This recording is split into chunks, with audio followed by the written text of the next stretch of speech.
Sir, during the course of research, many companies seem as good opportunities. I believe I had read in a presentation that Sameeksha Capital has a very out-of-box approach to identify red flags.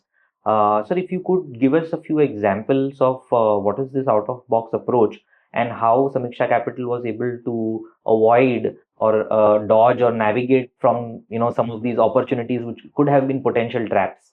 Yeah, so I think one is the way we run our checklist. It basically forces us to think about all possible things that can be wrong about a company.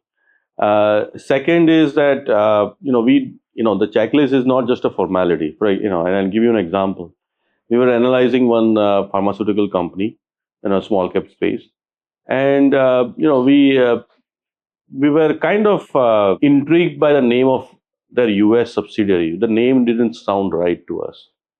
So we decided to probe into it further. And that US subsidiary ended up being kind of a dummy company. And the main person for that company, we did some digging into the US filings, and we found that the owner or the main person running that company was a grocery store owner in Missouri in the United States. So that was a clear red flag for us. In another case, some potential issue with a plant of a particular company, and we felt that the management was not exactly telling us the truth, or we are not sure whether they are telling us the truth.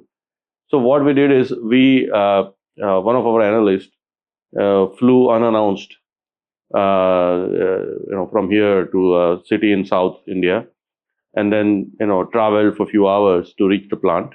Obviously, he didn't have the permission to enter the plant, but by talking to the people outside the plant, there was a shop. He talked to there was a like a general store. He could find the information that we needed about what was happening with that plant, and that was enough of a message for us to not invest. I think the other thing is just doing what we call channel checks. I think the story of Yes Bank is known to many. There was a time when it was considered a very successful bank.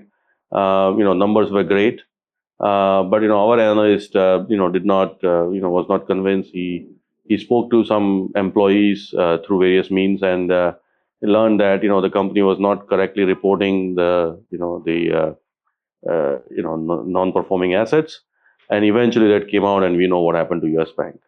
So basically we are trying to avoid major disasters in the portfolio. I think, as I mentioned in one of the other questions, that our job is to reject as many companies as possible, and I think we try to deploy whatever it takes to find out the truth. What exactly is the story of a company.